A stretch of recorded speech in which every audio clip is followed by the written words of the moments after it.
जय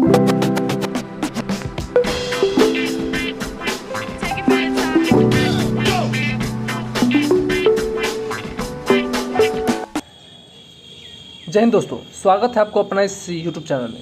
दोस्तों, आज के इस वीडियो में हम लोग देखेंगे सिलेबस ऑफ EVS यानी कि इन्वायरमेंट साइंस का सिलेबस क्या है और क्या क्या एग्जाम में पूछे जाते हैं, उससे रिलेटेड हम लोग इसमें चर्चा करेंगे। क्योंकि जब तक आप नहीं जानेंगे कि हमको कितना पढ़ना है, क्या पढ़ना है, तब तक आप एग्ज़ाम में वहाँ पर क्या बनाइएगा, ठीक है।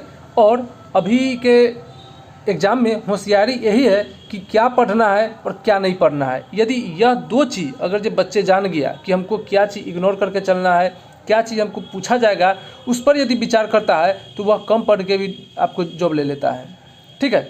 तो इसमें आपको हम बताएंगे मेन पॉइंट बताएंगे जो आपको EVS के सिलेबस में क्वेश्चन पूछे जाते हैं, हर एग्ज़ाम में आते हैं, इसलिए वीडियो लंबी भी हो सकती है, ठीक है। इसलिए आज के इस सेशन में हम अभी सिलेबस देंगे और उसका अगली बार जो आएगा हो सकता है तो आपको लंबी आपको वीडियो मिले, जिसमें आपको ज़्यादा कोशिश रहेगा कि 2 से 3 वीडियो में आपको पूरा EVS को समाप्त कर देने का।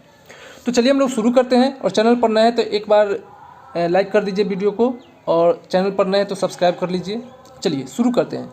इसमें सबसे पहले हम लोग देखेंगे इसका सिलेबस होगा क्या। तो सिलेबस सबसे पहले होगा, इसमें हम लोग पढ़ेंगे फैमिली एंड फ्रेंड्स के बारे में, जिसमें आपको रिलेशनशिप होगा, वर्क एंड प्ले होगा, एनिमल्स होगा और प्लांट होगा।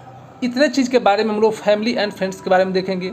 उसके बाद हम लोग पढ़ेंगे फूड के बारे में यानी भोजन के बारे में पढ़ेंगे। फिर पढ़ेंगे वाटर के बारे में यानी पानी के बारे में पढ़ेंगे। फिर ट्रैवल के बारे में हम लोग पढ़ेंगे। फिर उसका शेल्टर के बारे में पढ़ेंगे। उसके बाद things we make and do यानी कि जो वस्तु को हम लोग बनाते हैं उसके बारे में हम लोग पढ़ेंगे, ठीक है। तो इतना चीज़ हमको इस सिलेबस में देखना है। उसका बाद नेक्स्ट इसमें जो आएगा आपको कि इसमें क्या क्या चीज़ आएगा, तो इसमें सबसे पहले इस वीडियो में हम लोग देखेंगे 6 थीम यानी कि 6 थीम के बारे में आपको इस वीडियो में बताया जाएगा। और उसके बाद नेशनल पार्क्स यानी राष्ट्रीय उद्यान, इन सभी के बारे में आपको बताया जाएगा, वो भी ट्रिक के माध्यम से, जो आपको फिर दोबारा देखना नहीं पड़ेगा। उसके बाद है स्टेट लैंग्वेज यानी कि किस राज्य का क्या लैंग्वेज है, क्या भाषा है, इन सारे चीज़ों पर भी चर्चा किया जाएगा। फिर उसके बाद पढ़ेंगे रिवर्स यानी कि नदियों के बारे में भी हम लोग जानकारी लेंगे। उसके बाद है स्टेट डांस यानी कि किस राज्य का क्या नृत्य है, उसके बारे में हम लोग पढ़ेंगे। फिर पढ़ेंगे पेंटिंग्स के बारे में पढ़ेंगे, जैसे में हो गया आपको मधुबनी पेंटिंग्स हो गया। ये सारे चीज़ जो पेंटिंग्स होता है हर राज्य के अलग अलग होते हैं, तो इन सारी चीज़ को हम लोग देखेंगे।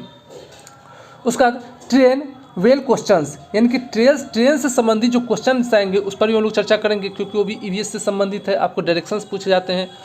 फिर उसके बाद आपको मैप से हम लोग देखेंगे क्वेश्चन यानी नक्शे पर क्वेश्चन पूछा है, जैसे में इंडिया का नक्शा दे देता है, उसका पूछ देगा आपको कि हॉट स्पॉट कहाँ है, या आपको पूछ देगा कि रामसर साइट्स कहाँ है, तो इस पर भी हम लोग चर्चा करेंगे। उसका फैक्ट क्वेश्चन देखेंगे। फैक्ट क्वेश्चन क्या होता है, जो हमेशा सच होता है, जो यूनिवर्सल ट्रूथ होता है, उस फैक्ट के बारे में हम लोग जानेंगे जो आश्चर्यचकित करने वाला होता है। उसका ज्योग्राफिकल तरीका पर हम लोग देखेंगे, सोलर सिस्टम देखेंगे, जो पूरी जो आपको पिक्चर बेस आधारित होगा, आपको डायग्राम के साथ पढ़ाएंगे कि कौन सा ग्रह कहाँ है, उपग्रह कहाँ है, कितने मदाकिनी हैं, ये सारी चीज़ पर उस पर भी चर्चा करेंगे हम लोग। फिर हम लोग पढ़ेंगे एनर्जी के बारे में। एनर्जी के बारे में हम लोग देखेंगे यानी ऊर्जा का स्रोत क्या है, इस सारी चीज़ के फूड चेन के बारे में भी हम लोग इसमें पढ़ेंगे।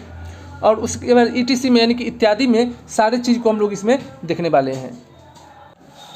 और उसके बाद हम लोग देखेंगे पेडागोजिकल इश्यूज़ जो होते हैं, जो आपको खासतौर से सीटेट एग्जाम में पूछे जाते हैं, उस पर भी हम लोग इसमें चर्चा करेंगे, जो आपको मात्र इसमें कुल मिलाकर 15 मार्क्स के क्वेश्चन आते हैं पेडागोजिकल इश्यूज़ पर, जो आपको EVS से संबंधित होते हैं।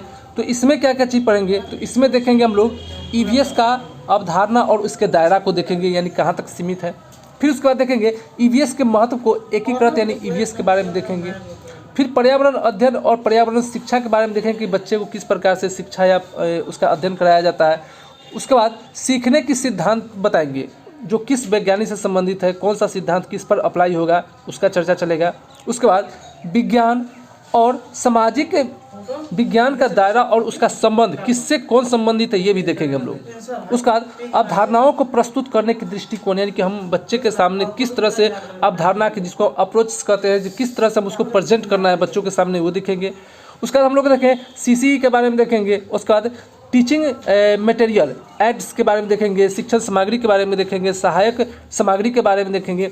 इन सारे चीज़ को जो है से ईवीएस के अंदर ही देखना है। लेकिन ये खास तौर से जो टॉपिक हो जाएगा, ये टॉपिक खास तौर से आपको आ जाता है किसमें, तो ये हो जाएगा आपको सीटेट हो गया, स्टेट हो गया, जो स्टेट लेवल का जो आप टीचर का तैयारी करते हैं उसमें आ जाता है। उसके बाद इसमें देखेंगे जो टीचिंग बेस पर आधारित होगा, तो उसमें देखेंगे सबसे पहले एनसीएफ 2005 के बारे में देखेंगे, एनईपी न्यू एजुकेशन पॉलिसी पर भी देखेंगे, RT right to information act 2009 के बारे में भी हम लोग देखेंगे। उसके बाद असेसमेंट एंड इवोल्यूशन के बारे में हम लोग देखेंगे। उसके बाद है डाइवर्जेंट एंड कन्वर्जेंट के बारे में भी हम लोग देखेंगे। यानी कि इन सारे जो है, जैसे में लर्निंग डिजेबिलिटी हो गया, पढ़ने पाठन की शक्ति किसी को कम होता है, किसी को ज़्यादा होता है, तो इसके बारे में भी इन सारे टॉपिक पर हम लोग चर्चा करेंगे। ठीक है, तो इसका वीडियो आपको प्लेलिस्ट में मिलेगा। एक स्पेशल इन्वायरमेंट का हम एक प्लेलिस्ट बना दिए हैं, उसमें से जाकर देखिएगा। यह क्लास 1 था जो आपको सिलेबस के बारे में बताते थे कि कितना पढ़ना है, इसमें ज़्यादा पढ़ना नहीं है। ठीक है, झूठ मूठ के ज़्यादा पढ़ लीजिएगा वो भी बेकार है। ठीक है, तो इसके लिए अगले वीडियो हम लेकर आएंगे।